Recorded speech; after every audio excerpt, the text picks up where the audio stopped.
Hi hello ನಮಸ್ಕಾರ ಎಲ್ಲರಿಗೂ. ನಾವಿವತ್ತು ಅಮೆರಿಕದಲ್ಲಿ ಆಪಲ್ ಪಿಕ್ಕಿಂಗ್ ಹೇಗೆ ಮಾಡ್ತಾರೆ ಅಂತ ನೋಡ್ಕೊಂಡು ಬರೋಣ ಬನ್ನಿ. ಆಪಲ್ ಪಿಕ್ಕಿಂಗ್ ಅಂದರೆ ಸೇಬು ಹಣ್ಣಿನ ತೋಟಗಳಿಗೆ ಹೋಗಿ ಸೇಬು ಹಣ್ಣನ್ನು ನಾವೇ ಕೈಯಾರೆ ಕಿತ್ತು ಮತ್ತೆ ಅದನ್ನು ತಗೊಂಡು ಬರುವಂಥದ್ದು. ಸೊ ಇದನ್ನು ಕೆ ಜಿ ಗಟ್ಟಲೆಯಲ್ಲಿ ತೂಕನ ಹಾಕಿನೂ ತಗೊಂಡು ಬರ್ಬೋದು, ಇಲ್ಲ ಅವರೊಂದು ಬ್ಯಾಗ್ ಕೊಡ್ತಾರೆ, ಆ ಬ್ಯಾಗಿಗೆ ಇಷ್ಟಂತ ಹೇಳಿರ್ತಾರೆ, ರೇಟ್ ಅಂತ ಫಿಕ್ಸ್ ಮಾಡಿರ್ತಾರೆ, ಹಾಗೂನು ನಾವು ತಗೊಂಡ್ ಬರ್ಬೋದು. ಸೊ ನಾವೇ ಹೋಗಿ ಹಣ್ಣನ್ನ ಕಿತ್ಕೊಂಡು ನಮ್ಗೆ ನಾವು ಅಲ್ಲಿ ಎಷ್ಟು ಬೇಕಾದ್ರೂ ತಿನ್ಬೋದು. ಅದನ್ನ ಅದಕ್ಕೆ ನಾವು ದುಡ್ಡು ಕೊಡ್ಬೇಕಾಗಿಲ್ಲ. ನಾವು ಏನು ಸೇಬು ಹಣ್ಣನ್ನ ಕಿತ್ಕೊಂಡ್ ಬರ್ಲಿಕ್ಕೆ ಹೋಗ್ತೇವಲ್ಲ, ಅಲ್ಲಿ ನಾವು ಕಿತ್ತು ನಾವು ಎಷ್ಟು ಬೇಕಾದ್ರೂ ಕೂತ್ಕೊಂಡು ಅಲ್ಲಿ ತಿನ್ಬೋದು. ಆದ್ರೆ ನಾವು ಏನು ಮನೆಗೆ ತಗೊಂಡ್ ಬರ್ತೇವೆ, ಅದಕ್ಕೆ ಮಾತ್ರ ನಾವು ದುಡ್ಡನ್ನ ಕೊಡ್ಬೇಕಾಗತ್ತೆ. ಇಲ್ಲಿ ನೋಡಿ ನನ್ನ ಮಗ ಮ್ಯಾಪ್ ಹಿಡ್ಕೊಂಡು ನೋಡ್ತಾ ಇದ್ದಾನೆ. ಅದಕ್ಕೆ ಮ್ಯಾಪು ಕೊಡ್ತಾರೆ. ನೀವು ತೋಟದಲ್ಲಿ ಇಲ್ಲಿ ಹೋಗ್ಬೋದು, ಹೀಗೆ ಹೋಗ್ಬೋದು ಅಂತ ಮ್ಯಾಪ್ ಕೊಡ್ತಾರೆ. ಮತ್ತೆ ಇಲ್ಲಿ ನೋಡಿ ನೀರಾವರಿ ಸಿಸ್ಟಮ್ ನೋಡಿ ಇದಕ್ಕೆ. ಇಲ್ಲಿ ಆಪಲ್ ಗಿಡಕ್ಕೆ ಬೇಕಾಗುವಂತ ನೀರನ್ನ ಅಲ್ಲಿ ಬೀಳ್ತಾ ಇದೆ ನೋಡಿ, ಪೈಪನ್ನ ಫಿಕ್ಸ್ ಮಾಡಿರ್ತಾರೆ. ನಮ್ಮಲ್ಲೂ ಸಹ ಅಡಿಕೆ ಗಿಡ ಮತ್ತೆ ತೆಂಗಿನ ಗಿಡಕ್ಕೆ ಈ ತರ ಫಿಕ್ಸ್ ಮಾಡಿರ್ತೀವಿ. ಆ ನೀವು ನೋಡ್ಬೋದು, ಅಂದ್ರೆ ಊರ್ನಲ್ಲೆಲ್ಲ ನಾವು ಸ್ಪ್ರಿಂಕ್ಲರನ್ನ ಫಿಕ್ಸ್ ಮಾಡಿರ್ತೀವಲ್ಲ. ಆದ್ರೆ ಇದು ಈ ತರ ತೋಟಗಳಿಗೆ, ಆಪಲ್ ತೋಟಗಳಿಗೂ ಅದೇ ರೀತಿಯಾಗಿ ನೀರನ್ನ ಹೋಗ್ಲಿಕ್ಕೆ ಈ ತರ ವ್ಯವಸ್ಥೆಯನ್ನ ಮಾಡಿರ್ತಾರೆ, ಗಿಡಕ್ಕೆ ನೀರನ್ನ ಬೀಳ್ಲಿಕ್ಕೆ. ಸೊ ಇಲ್ಲಿ ನೋಡಿ ಎಷ್ಟು ಆಪಲ್ ಬಿಟ್ಟಿದೆ ನೋಡಿ. ಆ ನೋಡ್ಲಿಕ್ಕೆ 2 ಕಣ್ಣು ಸಾಲದು. ಮತ್ತೆ ತುಂಬಾ ಆಪಲ್ಲು ವೇಸ್ಟ್ ಸಹ ಆಗುತ್ತೆ. ನೀವು ನೋಡ್ಬೋದು ಆಪಲ್ ಮರದ ಬುಡದಲ್ಲಿ ತುಂಬಾ ಆಪಲ್‌ಗಳೆಲ್ಲ ಬಿದ್ದಿದೆ. ಮತ್ತೆ ಇದನ್ನ ಯಾರೂ ಸಹ ಎತ್ಕೊಂಡು ಹೋಗಲ್ಲ. ಯಾಕಂತ ಹೇಳಿದ್ರೆ ಅದು ಬಿದ್ದ ಮೇಲೆ ಮುಗೀತು. ಹಣ್ಣನ್ನ ಯಾವಾಗ ಮರದಲ್ಲಿ ಇರ್ತದಲ್ಲ, ಅದು ಫ್ರೆಶ್ ಹಣ್ಣು ಮಾತ್ರ ಕೀಳ್ತಾರೆ. ಏನು ಕೆಳಗಡೆ ಬಿದ್ದಿರುತ್ತಲ್ಲ ಅದನ್ನ ಆರಿಸೋದಿಲ್ಲ ಅವರು. ಅದನ್ನ ಹಾಗೆ ಬಿಡ್ತಾರೆ. ಅದು ಗೊಬ್ಬರ ಆಗಿ ಅದೇ ಆಪಲ್ ಗಿಡಕ್ಕೇನೆ ಹೋಗುತ್ತೆ. ಬೇಕಾದಷ್ಟು ಹಣ್ಣನ್ನ ನಾವು ಕಿತ್ಕೊಂಡು ಬರ್ಬೋದು. ಅಂದ್ರೆ ಸಾರ್ವಜನಿಕರಿಗೆ ಬಿಟ್ಟಿರ್ತಾರೆ. ಈಗ ನಾವು ಊರಲ್ಲಿ ತೆಂಗಿನ ತೋಟ, ಅಡಿಕೆ ತೋಟ, ಗೇರು ತೋಟ ಎಲ್ಲ ಇದೆ. ಆದ್ರೆ ನಾವು ಯಾರಿಗಾದ್ರೂ ಹೊರಗಡೆಯವರಿಗೆ ಬರ್ಲಿಕ್ಕೆ ಬಿಡ್ತೀವಾ? ಇಲ್ಲ ಅಲ್ವಾ? ಸೊ ನಾವೇ ಹೋಗಿ ಕಿತ್ಕೊಂಡು ಬರುವಂಥದ್ದಷ್ಟೇ. ಇಲ್ಲ ನಾವು ಅದನ್ನ ಬೇರೆಯವರಿಗೆ ವಹಿಸ್ಕೊಡ್ತೀವಿ. ಆದ್ರೆ ಇದು ಹಾಗಲ್ಲ. ಪ್ರತಿಯೊಂದು ನಾವು ಯಾರೇ ಫ್ಯಾಮಿಲಿ ಹೋದ್ರುನು ಅಲ್ಲಿ ಹೋಗಿ ನಾವು ಅಲ್ಲೊಂದು ಕೆಲವೊಂದು ರೂಲ್ಸ್‌ಗಳೆಲ್ಲ ಇರತ್ತೆ. ಅಂದ್ರೆ ನೀವು ಅದೇ ನಾನು ಹೇಳಿದೆ ಅಲ್ವಾ, ಬ್ಯಾಗನ್ನ ತಗೊಂಡೋಗಿ ಅದರಲ್ಲಿ ತುಂಬ್ಕೊಂಡು ಬರೋದಿರ್ಬೋದು, ಕೆಜಿ ಲೆಕ್ಕದಲ್ಲಿ ಹೋಗಿ ತಗೊಂಡು ಬರುವಂಥದ್ದಿರ್ಬೋದು. ಅದನ್ನ ಕೇಳಿ ಲೈನಲ್ಲಿ ನಿಂತ್ಕೊಂಡು ಬ್ಯಾಗ್ ಆದ್ರೆ ಬ್ಯಾಗು, ಇದಾದ್ರೆ ಹೇಗೆ ಅಂತ ಅವ್ರು ಬ್ಯಾಗ್ ಕೊಡ್ತಾರೆ. ಕೆಜಿ ಲೆಕ್ಕದಲ್ಲಾದ್ರೂನು ಅಷ್ಟೇ. ನಾವು ಹೋಗ್ಬೇಕಾದ್ರೆ ಅಲ್ಲಷ್ಟು ತೂಕ ಹಾಕಿ ಮಾಡ್ಕೊಂಡು ಹೋಗ್ಬೇಕು. ಮತ್ತೆ ಅಷ್ಟು ನಂಬಿಕೆ ಇರುತ್ತೆ, ಯಾರೂ ಸಹ ಮೋಸ ಮಾಡೋದಿಲ್ಲ ಅಂತ ಹೇಳಿ.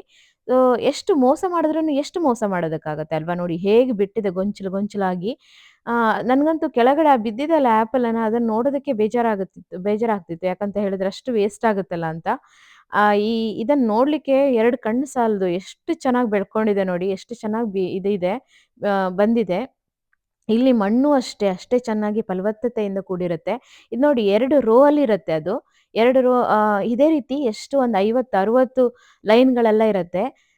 ದೊಡ್ಡ ತೋಟಗಳು, ಅಂದ್ರೆ ದೊಡ್ಡ ದೊಡ್ಡ ಪ್ಲಾಟ್‌ಗಳು. ಆಪಲ್ ಮಾತ್ರ ಅಲ್ಲ, ಬೆರ್ರಿಗಳಿರ್ಬೋದು, ದ್ರಾಕ್ಷಿ ತೋಟಗಳಿರ್ಬೋದಿಲ್ಲಿ, ಬ್ಲೂಬೆರ್ರಿ ತೋಟಗಳಿರ್ಬೋದು. ನಾನು ಮುಂದೆ ಮುಂದೆ ನಿಮ್ಗೆ ಕೆಲವೊಂದೆಲ್ಲ ತೋರಿಸ್ತಾ ಹೋಗ್ತೀನಿ. ಮತ್ತೆ ವೆಜಿಟೇಬಲ್ ಪಿಕ್ಕಿಂಗ್ ಅಂತಾನೂ ಇರುತ್ತೆ. ಅದನ್ನು ಸ್ಪೆಷಲ್ ಆಗಿ ಒಂದು ವಿಡಿಯೋ ಮಾಡ್ತೀನಿ. ಹಾಗೆ ನನ್ನ ಈ ಚಾನಲನ್ನ ಸಬ್ಸ್ಕ್ರೈಬ್ ಮಾಡ್ಕೊಳ್ಳೋದನ್ನ ಮರಿಬೇಡಿ. ಹಾಗೆ ಫಾಲೋ ಮಾಡೋದನ್ನ, ಫೇಸ್‌ಬುಕ್‌ನಲ್ಲಿ ಫಾಲೋ ಮಾಡೋದನ್ನ ಮರಿಬೇಡಿ. ಇನ್‌ಸ್ಟಾಗ್ರಾಮ್, ಫೇಸ್‌ಬುಕ್ ಎಲ್ಲ ಇದೆ. ಫಾಲೋ ಮಾಡೋದನ್ನ ಮರಿಬೇಡಿ. ಯಾಕಂತ ಹೇಳಿದ್ರೆ ಹೊಸ ಹೊಸ ವಿಡಿಯೋಗಳೆಲ್ಲ ಬರ್ತಾ ಇರತ್ತೆ. ನೋಡಿ ಎಷ್ಟು ಚೆನ್ನಾಗಿ ಬೆಳ್ಕೊಂಡಿದೆ ಅಂತ ಹೇಳಿ. ಆಪಲ್ ಪಿಕ್ಕಿಂಗ್ ಅನ್ನೋದು ಫೇಮಸ್. ಮಕ್ಕಳಂತೂ ತುಂಬಾ ಖುಷಿ ಪಡ್ತಾರೆ. ಅಲ್ಲೇ ಹೋಗಿ ಒಂದು ಒಳ್ಳೆ ಫ್ರೆಶ್ ಅನುಭವ. ಏನಂತ ಹೇಳಿದ್ರೆ, ಹಣ್ಣನ್ನ ಇಷ್ಟು ಚೆನ್ನಾಗಿ ಫ್ರೆಶ್ ಆಗಿ ತಿನ್ಬೋದು. ಅಂದ್ರೆ ಇಷ್ಟು ಚೆನ್ನಾಗಿ ನಾವು ಗಿಡ ನೆಟ್ರೆ ನಮ್ಗೆ ಹಣ್ಣು ಸಿಗತ್ತೆ. ಅದಕ್ಕೆಲ್ಲ ನಾಲೆಡ್ಜ್ ಬರ್ತಾ ಹೋಗುತ್ತೆ ಅವರಿಗೂ, ಮಕ್ಳಿಗೂನು. ಸೊ ಇದೊಂದು ಒಳ್ಳೆ ಅನುಭವನೂ ಕೊಡುತ್ತೆ ಮಕ್ಕಳಿಗೆ. ಮತ್ತೆ ಇಲ್ಲಿ ಯಾರದು ಪ್ಲಾಟ್‌ಗಳೆಲ್ಲ ಇರ್ತದಲ್ಲ, ಆ ಒಂದು ತೋಟಗಳಿಗೆ ಬೇರೆಯವರಿಗೂನು ಆ ಬರ್ಲಿಕ್ಕೆ ಅವಕಾಶ ಕೊಡುವಂಥದ್ದು ಒಂದು ಒಳ್ಳೆ ಅನುಭವ. ಯಾಕಂತ ಹೇಳಿದ್ರೆ ನಾವು ಎಲ್ಲೆಲ್ಲೂ ಹೋಗ್ಲಿಕ್ಕೆ ಆಗೋದಿಲ್ಲ. ಅವ್ರು ಅವಕಾಶನೇ ಕೊಟ್ಟಿಲ್ಲ ಅಂದ್ರೆ ನಾವಿಲ್ಲಿ ಬರೋದಕ್ಕೂ ಆಗೋದಿಲ್ಲ, ಈ ತರ ತೋಟಗಳನ್ನ ನೋಡ್ಲಿಕ್ಕೂ ಆಗೋದಿಲ್ಲ, ಮತ್ತೆ ಹಣ್ಣನ್ನ ಈ ತರ ಕಿತ್ಕೊಳ್ಳೋದಕ್ಕೂ ಆಗೋದಿಲ್ಲ. ಅವ್ರು ನಮ್ಗೆ ಕೊಡ್ತಾರೆ ನೋಡಿ, ಇಲ್ಲಿ ಎಷ್ಟು ಇನ್ಫಾರ್ಮೇಶನ್ ಕೊಟ್ಟಿದ್ದಾರೆ ನೋಡಿ, ಎಲ್ಲ ಬೋರ್ಡ್ ಹಾಕಿದ್ದಾರೆ. ಇದು ಈ ತರ ಹಣ್ಣು, ಈ ತರ ಇದೆ, ಇದರ ಸ್ಪೆಷಾಲಿಟಿ ಹೀಗೆ, ಎಲ್ಲದನ್ನು ನಮ್ಗೆ ಇನ್ಫಾರ್ಮೇಶನ್ ಕೊಟ್ಟಿರ್ತಾರೆ, ಮ್ಯಾಪ್ ಕೊಟ್ಟಿರ್ತಾರೆ. ನಾವು ಹೋಗ್ಬೋದು. ಮತ್ತೆ ಯಾವ್ಯಾವ್ದು ಇದು ಯಾವ್ಯಾವ ರೀತಿಯಲ್ಲಿ ಬೆಳೆಯತ್ತೆ, ಎಲ್ಲ ಇನ್ಫಾರ್ಮೇಶನ್ ಕೊಟ್ಟಿರ್ತಾರೆ. ಇದಂತ ಅಲ್ಲ, ಆಪಲ್ ಅಂತ ಅಲ್ಲ, ಬೇರೆ ಬೇರೆ ರೀತಿ ಸ್ಟ್ರಾಬೆರ್ರಿ ಇರ್ಬೋದು, ಬ್ಲೂಬೆರ್ರಿ ಇರ್ಬೋದು, ಇದೆಲ್ಲ ಹಣ್ಣುಗಳಿಗೂನು ಸಹ ಒಂದು ಇನ್ಫಾರ್ಮೇಶನ್ ಅಂತ. ಮತ್ತೆ ಪೀಚು, ಅದೆಲ್ಲ ಎಲ್ಲ ಹಣ್ಣು ಯಾವ್ಯಾವ ರೀತಿಯಲ್ಲಿ ಅಮೆರಿಕದಲ್ಲಿ ಬೆಳೆಯತ್ತಲ್ಲ, ಆಯಾ ರೀತಿಯ ಎಲ್ಲ ಹಣ್ಣುಗಳನ್ನು ಇದೇ ತರ ನಾವು ಹೋಗಿ ಕಿತ್ಕೊಂಡು ಬರ್ಬೋದು. ನೋಡಿ ನನ್ನ ಮಗ ಇಲ್ಲಿ ಕೇಳ್ತಾ ಇದ್ದಾನೆ. ಅವನಿಗೂ ಖುಷಿ, ಅವನಿಗೂ ಒಳ್ಳೆ ಅನುಭವ ನೋಡಿ. ಅವ್ನು ಬ್ಯಾಗ್ ಹಿಡ್ಕೊಂಡಿದ್ದಾನೆ, ಹಾಕ್ತಾ ಇದ್ದಾನೆ, ಹಿಡ್ಕೊಂಡು ಹೋಗ್ತಾ ಇದ್ದಾನೆ ನೋಡಿ. ಮತ್ತೆ ಅವ್ನು ಮ್ಯಾಪ್ ಹಿಡ್ಕೊಂಡಿದ್ದಾನೆ. ಅವನಿಗೆ ಮ್ಯಾಪ್ ಹಿಡ್ಕೊಂಡು ಪ್ರತಿ ಕಡೆ ಅವನು ಕರ್ಕೊಂಡು ಹೋಗೋದು ನಮ್ಮನ್ನ. ಮತ್ತೆ ನಾವು ಎಷ್ಟು ಹಣ್ಣು ಬೇಕಾದ್ರೂ ಇಲ್ಲಿ ಕೂತ್ಕೊಂಡು ತಿನ್ಬೋದು, ಕಿತ್ಕೊಂಡು ತಿನ್ಬೋದು. ಅದಕ್ಕೆ ಅವರು ನಮ್ಗೆ ರೇಟನ್ನ ಹಾಕೋದಿಲ್ಲ. ಏನ್ ನಾವು ಬ್ಯಾಗಲ್ಲಿ ತಗೊಂಡು ಹೋಗ್ತೀವಲ್ಲ ಅಷ್ಟು ಮಾತ್ರ ಅವರು ಕೌಂಟ್ ಮಾಡುವಂಥದ್ದು, ಎಷ್ಟು ಕೆಜಿ ಇದೆ ಅಂತ ಹೇಳಿ. ಅಷ್ಟು ಬಿಟ್ರೆ ಮತ್ತೆ ನಾವು ಎಷ್ಟು ಬೇಕಾದ್ರೂ ತಗೊಂಡು ತಿನ್ಬೋದು ಇಲ್ಲೇ ಕೂತ್ಕೊಂಡು. ಎಷ್ಟು ಚೆನ್ನಾಗಿ ಇದನ್ನ ಮೇಂಟೈನ್ ಮಾಡಿದ್ದಾರೆ, ಎಷ್ಟು ಚೆನ್ನಾಗಿ ಎಲ್ಲ ನೋಡ್ಕೊಳ್ತಾರೆ. ಇದನ್ನ ಮೇಂಟೆನೆನ್ಸ್ ಮಾಡೋದು ಅಷ್ಟು ಈಸಿ ಇಲ್ಲ. ಎಷ್ಟೋ ಜನ ಬಂದು ಬಂದು ಹೋಗ್ತಾರೆ. ಆದ್ರೆ ಜನರಿಗೂನು ಅಷ್ಟೇ ಅವೇರ್‌ನೆಸ್ ಇದೆ ಇಲ್ಲಿ. ಹಾಗ್ ಹಾಕ್ಬಾರ್ದು, ಇದನ್ನ ಚೆನ್ನಾಗಿ ನಾವು ನಮ್ಗೆ ಬಿಟ್ಟಿದ್ದಾರೆ, ಒಳ್ಳೆ ರೀತಿ ನೋಡ್ಕೊಳ್ಬೇಕು ಅನ್ನೋ ಅವೇರ್‌ನೆಸ್ಸು ಇದೆ. ಮತ್ತೆ ಏನಾದ್ರೂ ಇದನ್ ಮಾಡಿದ್ರೇನು ಫೈನ್ ಬರುತ್ತೆ ಅನ್ನೋದು ಎಲ್ಲರಿಗೂ ಗೊತ್ತಿರುತ್ತೆ.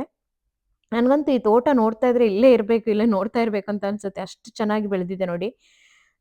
ಎಲ್ಲಿ ನಮ್ ಕಣ್ಣೇ ಬಿದ್ಬಿಡುತ್ತೇನೋ ಅನ್ನೋ ರೀತಿ ಬೆಳೆದಿದೆ. ಅಷ್ಟು ಚೆನ್ನಾಗಿ ಎಲ್ಲ ಆಪಲ್‌ಗಳೆಲ್ಲ ಬೇರೆ ಬೇರೆ ತರದ ಆಪಲ್, ಗ್ರೀನ್ ಆಪಲ್ಲು, ಯೆಲ್ಲೋ ಕಲರ್‌ದ್ ಆಪಲ್ಲು, ರೆಡ್ ಕಲರ್ ಆಪಲ್. ನಾವು ನಮ್ಗಂತೂ ಮೊದಲೆಲ್ಲ ಆಪಲ್ ಅಂತ ಹೇಳಿದ್ರೆ ಓನ್ಲಿ ರೆಡ್ ಕಲರ್ ಅಂತ ಇತ್ತು ನಮ್ಗೆ. ಈಗ ನೋಡಿ ಇಲ್ಲಿ ನೋಡಿದಾಗ್ಲೇ ನಮ್ಗೆ ಗೊತ್ತಾಗಿದ್ದು ಬೇರೆ ಬೇರೆ ಕಲರ್ ಆಪಲ್ ಇರುತ್ತೆ ಅಂತ ಹೇಳಿ. ಮತ್ತೆ ಈ ಮರವನ್ನ ಬೆಳೆಸೋದು ಅಷ್ಟು ಈಸಿ ಇಲ್ಲ. 1 ವರ್ಷ ಮಾತ್ರ ಆಪಲ್ ಬೆಳೆಯನ್ನ ಬರುತ್ತಂತೆ. 1 ವರ್ಷ ಈ ನೆಕ್ಸ್ಟ್ ಇಯರ್‌ಗೆ ಇಷ್ಟು ಬೆಳೆ ಬರೋದಿಲ್ಲ. ಈ ಆಪಲಲ್ಲಿ ಎಲ್ಲೆಲ್ಲ ಈಗ ಆಪಲ್ ಬಂದಿದೆ ಅಲ್ಲ, ಆ ಆಪಲಲ್ಲಿ ಆಪಲ್ ಮರದಲ್ಲಿ ಮತ್ತೆ ಆಪಲ್ ನೆಕ್ಸ್ಟ್ ಇಯರ್ ಬರೋದಿಲ್ಲ. ಅದಕ್ಕೆ 1 ವರ್ಷ ಬಿಟ್ಟು ಇನ್ನೊಂದು ಬೆಳೆ ಬರುವಂತದ್ದು.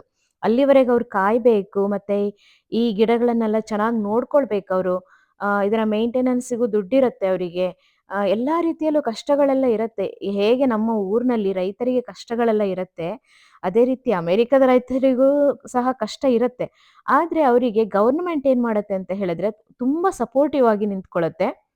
ಮತ್ತೆ ಎಲ್ಲರಿಗೂನು ಅವಕಾಶನೂ ಕೊಡುತ್ತೆ. ಅಂದ್ರೆ ಬಂದು ಆಪಲ್ ಮರಗಳನ್ನ ನೋಡ್ಲಿಕ್ಕೆ, ಎಲ್ಲ ಮಾಡ್ಲಿಕ್ಕೆ ಅವಕಾಶ ಮಾಡಿಕೊಡುತ್ತೆ. ಅದೊಂಥರ ಖುಷಿ. ಎಲ್ಲರಿಗೂ ಸಹ ಖುಷಿ ಕೊಡುವಂತ ವಿಷಯ ಅದು. ಹಾಗೆ ಇಲ್ಲಿಯ ರೈತರಿಗೂ ಅಷ್ಟೇ, ಅವರ ಮನೆಗಳಿಗೂ ಅಷ್ಟೇ ಇಂತಹ ಕಲರ್ ಪೇಂಟೇ ಹೊಡೆದಿರ್ಬೇಕು ಅಂತೆಲ್ಲ ಕೆಲವೊಂದು ರೂಲ್ಸ್‌ಗಳೆಲ್ಲ ಇದೆ. ನೀವು ಅಗ್ರಿಕಲ್ಚರಲ್ ಮಾಡ್ತೀರಾ ಅಂದ್ರೆ, ಅಗ್ರಿಕಲ್ಚರಲ್ ಅಗ್ರಿಕಲ್ಚರಿಸ್ಟ್ ತರಾನೇ ಇರ್ಬೇಕು. ಅಂದ್ರೆ ಅವ್ರ ಮನೆಗಳಿಗೆ ಒಂದು ಮೆರೂನ್ ಕಲರ್ ರೀತಿಯಂತ ಒಂದು ಪೇಂಟ್ ಹೊಡೆದಿರ್ತಾರೆ. ಅದ್ ನೋಡ್ದಾಗ್ಲೇ ಗೊತ್ತಾಗುತ್ತೆ, ಓಹ್! ಇದು ಅಗ್ರಿಕಲ್ಚರಲ್ ಪ್ಲೇಸಿಗೆ ನಾವು ಬಂದಿದೀವಿ ಅಂತ.